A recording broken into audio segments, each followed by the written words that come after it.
Thank you. Bulabilaka. I have a press statement here. It's from the Ministry of Health and Medical Services. With me today we have our Chief Medical Advisor, Dr. Chemesa, and Dr. Alicia, who is the Head of Health Protection, and of course our interpreter. Thank you. So I'll give us a statement, and then I'll ask our Health Protection and Chief Medical Advisor to make a few comments before we take any questions. Thank you. Bulabilaka. To put Fiji ahead of the spread of this virus, we have spent the past 24 hours listening carefully to everything that our testing and contact tracing is telling us. As the Honorable PM announced yesterday, we will not hesitate to escalate our response in accordance with the risk that we face. What we've learned since yesterday has changed our containment strategy in some important ways. The soldier who tested positive over the weekend remains securely in border quarantine facility. He never left. He was identified as a positive case in quarantine, and he never entered public spaces.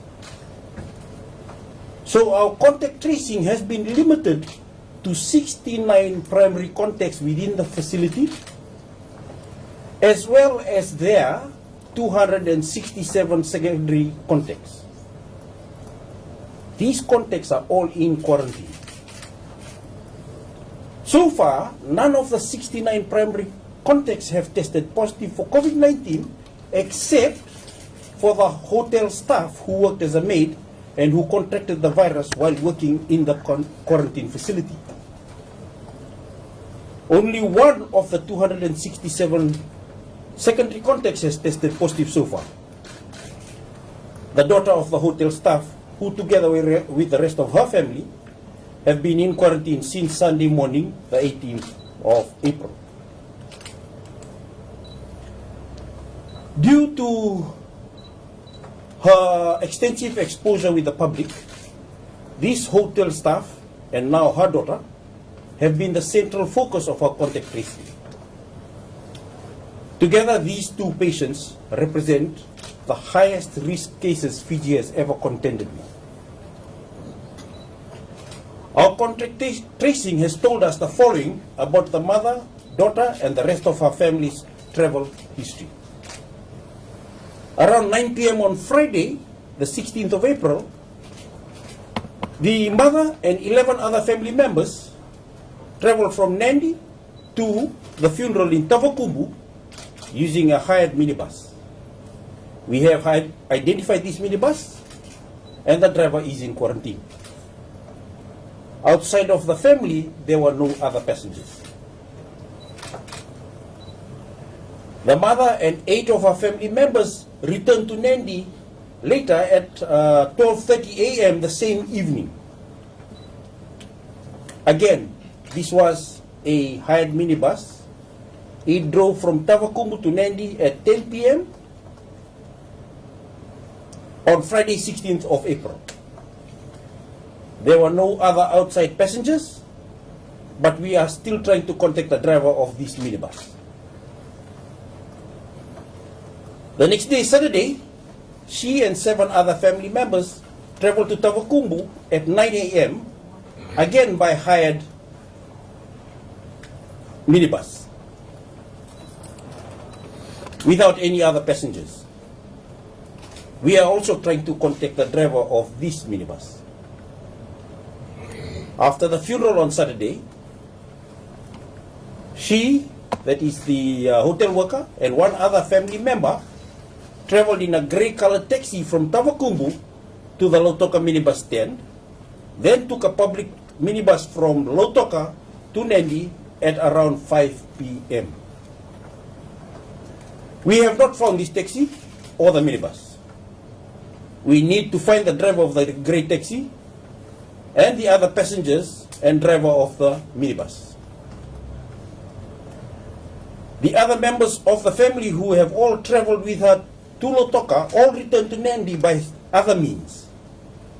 It is important to note that all these family members based in the West, they have been entered into quarantine and are all tested negative for the virus. As we press ahead with contact tracing, we are also urging anyone with details about the taxi and the minibus to come forward with information. If you travel by minibus between the Lautoka minibus stand to Nandi after 5 p.m. on Saturday 17th April, please call 158. If you're a driver of a grey taxi or have information about the driver, please call 158. Now that we know both the mother and the daughter are COVID positive, the risk that there was transmission of the virus to the mother's fellow passengers during her travel from Tavakubu funeral to Nandi on Saturday is high. The funeral as well is now treated as a potential super spreader event. Throughout this period, the woman and her daughter also traveled with 3 family members who are visiting from Fijivillage village in Moturiki. These individuals also stayed with the mother and daughter at their home in Nandi.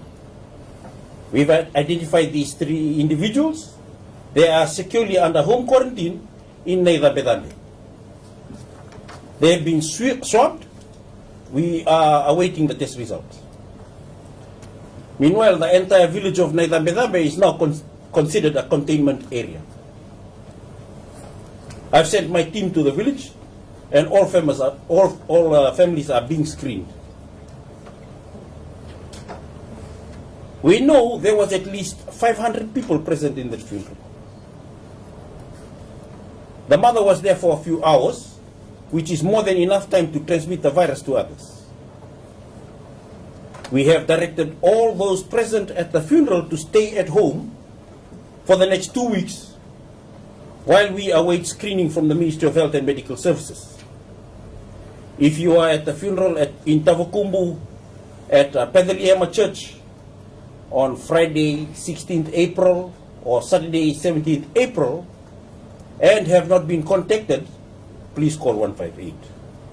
Please do it right now. And stay home until the Ministry of Health and Medical Service can check on you. We have yet to confirm via tests, but we are certain that there are more cases out there. So we are mobilizing a massive house-to-house screening effort in the Nandi and Lautoka containment area to determine people's travel history so we know where they have been and to screen for COVID-19 symptoms so we know if they are sick. We will be testing immediately and often. We have the capacity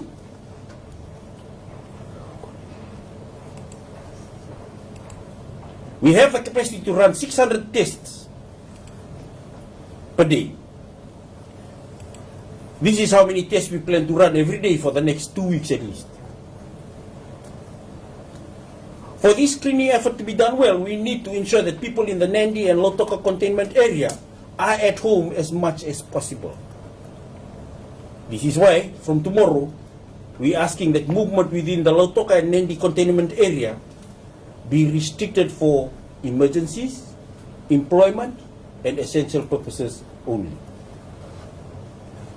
If you do not have an essential reason to travel, don't.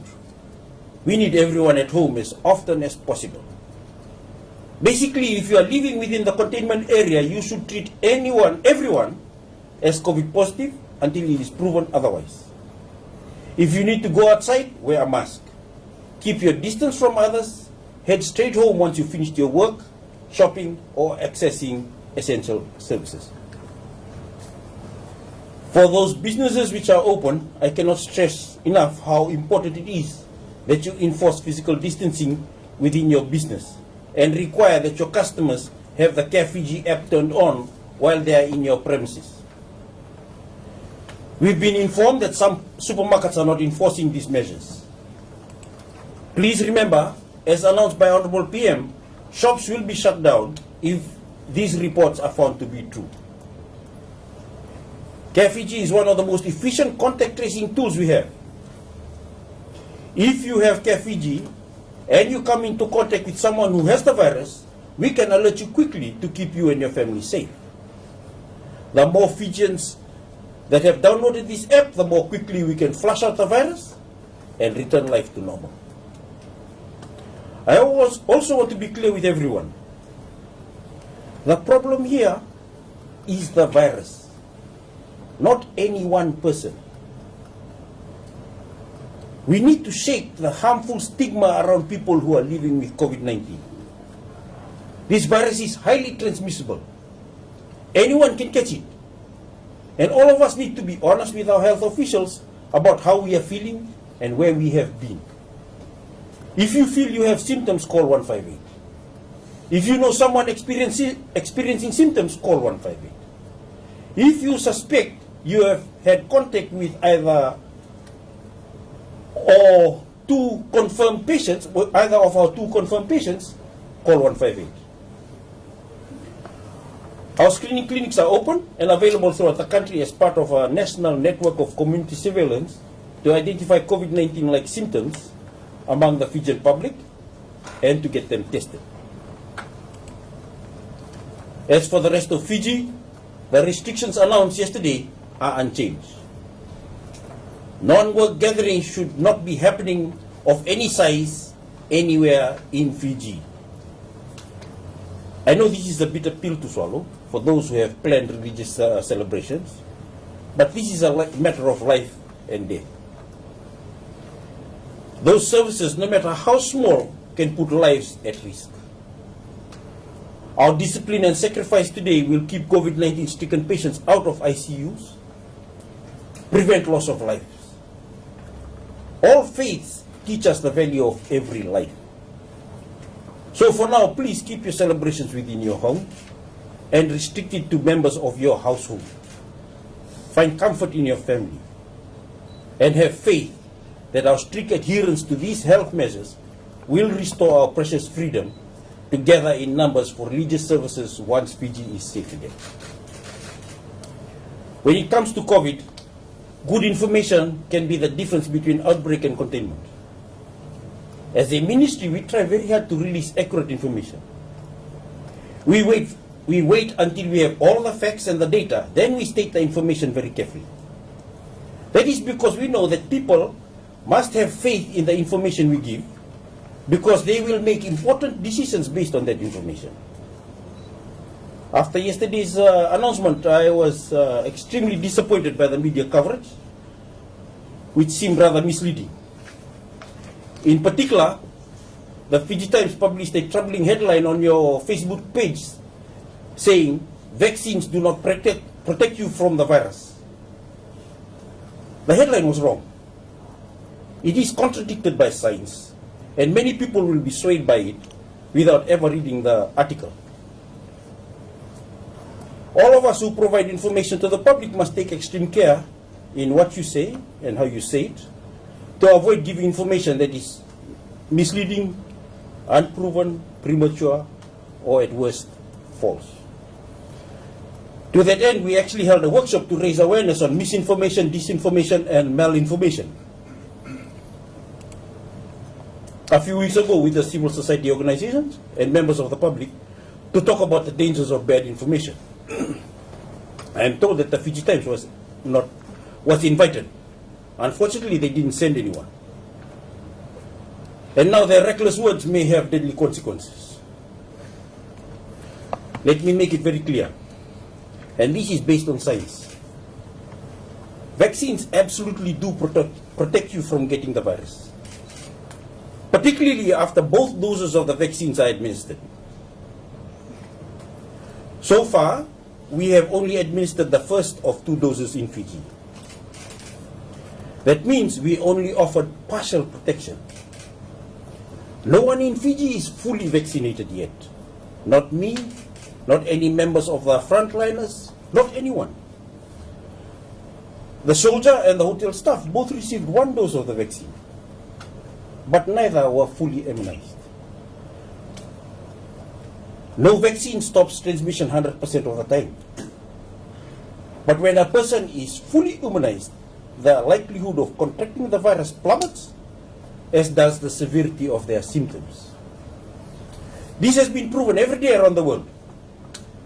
As countries vaccinate more people, infections and deaths decline. This is happening in Israel, in the US, in UK, in Australia, and everywhere. Vaccine saves lives, and they will save the lives of Fijians. I share the Prime Minister's concerns that our experience in containing the virus may have made us complacent. Life-risking habits have taken a hold in many ways over the last few months. People are still sharing takis, billows, and cigarettes, and foregoing the washing of hands, and they are not being strict with their physical distancing. We need to recommit ourselves to these practices that have protected us until we can get herd immunity through the vaccines. We have defeated this virus before. By keeping our discipline, we will keep ourselves healthy. We will keep Fiji safe. And thank you.